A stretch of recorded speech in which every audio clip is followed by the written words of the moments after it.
Partindo aí, então, digamos assim, desse processo epistemológico do conhecimento ou do saber humano, a gente vai ver que existem muitos critérios a serem considerados. Um deles é o que é a verdade, então? Quando eu paro para pensar sobre o que é a verdade, algumas pessoas podem achar que a verdade é aquilo que eu acredito porque eu acredito. Mas a verdade, nós sabemos que se é verdade, tem que ser para todo mundo. Então, vamos tentar entender um pouco disso e essa busca do conhecimento que nós temos. Prontos para mim? Então, o que é conhecer algo? Conhecer algo, no senso comum, é observar e aprender. Conhecer é trazer uma coisa de fora para dentro. Isso é a forma mais rudimentar de falar sobre o que é o conhecimento. Ela não está errada, mas existem teorias que contradizem essa ideia. Por exemplo, para Platão, existe aí uma tentativa de entender as coisas de forma totalmente assertiva, racionalmente.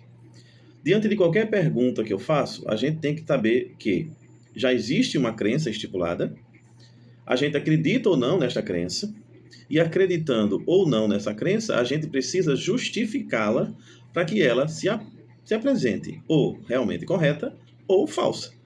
Então, uma verdade somente porque eu vejo não coincide com o pensamento platônico dentro dessa primeira perspectiva. Então, eu tenho que pensar que toda crença precisa ser considerada verdadeira para ser justificada, porque uma crença pode ser falsa.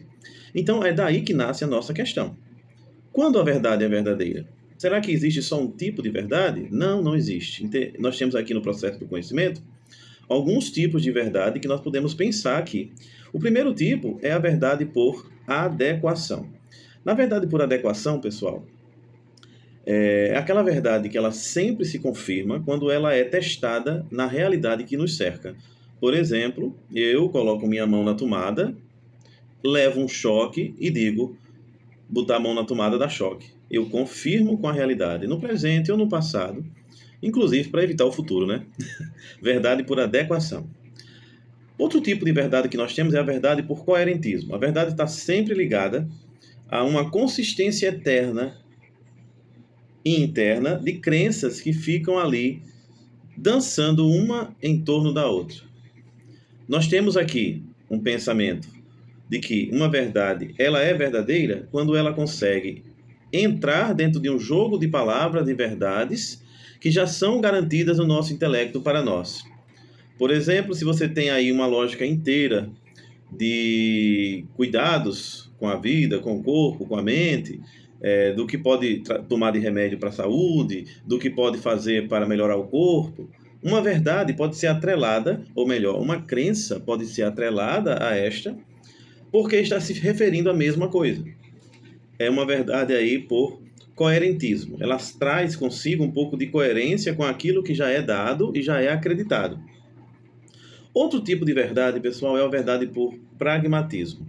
Na verdade, por pragmatismo, nós vamos ter aí uma verdade sempre que visa a utilidade no mundo. É verdadeiro aquilo que se fez útil, pragmático na realidade. E nós temos aí também mais uma verdade, que é a verdade do construto social. Essa verdade aí, vai ser uma construção do Michel Foucault, que é dizendo que não há verdades universais, só existem verdades como construções sociais. Nós pensamos, a sociedade define, a sociedade estipula e nós acreditamos enquanto membros de uma cultura, de uma sociedade. Mas não se iluda, não se iluda, porque existe uma crítica a cada uma delas. Por exemplo, na crítica, na verdade, por adequação. Qual é a crítica que se faz? Se a gente conhece a verdade sempre por meio da relação com a realidade, isso significa que nós estamos usando os nossos sentidos. E aí vem a crítica. E os sentidos sempre estão certos? Será que os sentidos não nos enganam? Essa é a crítica à verdade por adequação, dizendo que ela pode ser falsa. A crítica do coerentismo, ela pode cair também no erro, porque se já tem um conjunto de crenças que é acreditado, e você traz mais uma, por exemplo, quem garante que daquelas 10 que já são acreditadas, daquelas 20, daquelas 30, muitas não sejam mentira? Então, as crenças, elas aqui na crítica ao coerentismo, não podem garantir o que é verdadeiro. Terceiro, no pragmatismo. O pragmatismo, já que diz que tudo é útil, uma verdade, dentro de uma situação, ela não é útil, mas dentro de outra situação ela é útil, Então, nós temos aqui um relativismo da verdade, onde a verdade só é verdadeira a depender da circunstância que ela está inserida. É uma crítica terrível e não queremos verdades relativas, queremos verdades universais. E a verdade, por construto social, entra no mesmo problema, porque, querendo ou não, quando eu digo que tudo é uma construção social, eu tenho automaticamente aí a negativa de uma verdade que é universal. Então, para todos os tipos de verdades que nós trabalhamos aqui, nenhuma delas toca naquilo que estamos chamando de verdade universal, que é uma verdade que sirva para todos, em todos os tempos e em todo lugar. Você já parou para pensar que dentro de um processo de conhecimento, na busca da verdade, nós ainda somos levados a acreditar em faz de contas, em mentiras, pela literatura, pelo cinema? E nasceu um conceito disso, né? Onde nós permitimos sermos enganados, dizendo aí ao próprio autor que nós acreditamos no que ele está dizendo. Nós temos aqui a suspensão da descrença, que é um conceito, digamos assim, aristotélico, mas que vai ser reforçado por Samuel Taylor Coleridge, que vai trazer para nós a ideia de que quando assistimos um filme, quando lemos um livro, a nossa mente cria uma suspensão e a gente começa a crer nas coisas que estão sendo faladas ali. O exemplo maior foi a febre Harry Potter, que as pessoas ficavam brigando para saber que casa deveriam participar, que casa mereciam. Isso é o primeiro conceito de hoje. Lembrando que não é por ingenuidade, não é por burrice que fazemos a suspensão de descrença, é literalmente um processo mental onde nós aceitamos, desligamos o plug aí de sanidade, de lógica, e mergulhamos naquilo que é arte. Não faz mal, mas ter cuidado para não exagerar, porque o exagero todo é bom, todo é ruim, né? Todo exagero é ruim. Outra coisa que eu gostaria de falar agora também é sobre o conhecimento e as formas de obtê-lo. Nós temos aí 4 grandes teorias. Nós temos a teoria do dogmatismo. O dogmatismo é uma certeza que nasce ali, digamos, dentro das veias religiosas, mas que ganha um entorno filosófico. E, na verdade, você pode até pensar que o filosófico veio antes, mas ganhou notoriedade mais na questão religiosa. É a questão de aceitar as verdades. Não importa como a verdade chega até nós. Não importa se ela está dentro de nós, se ela está no mundo, se ela está nas coisas. O que importa é, se uma pergunta nasce, ela tem uma resposta. Se uma dúvida cresce, ela tem uma resolução.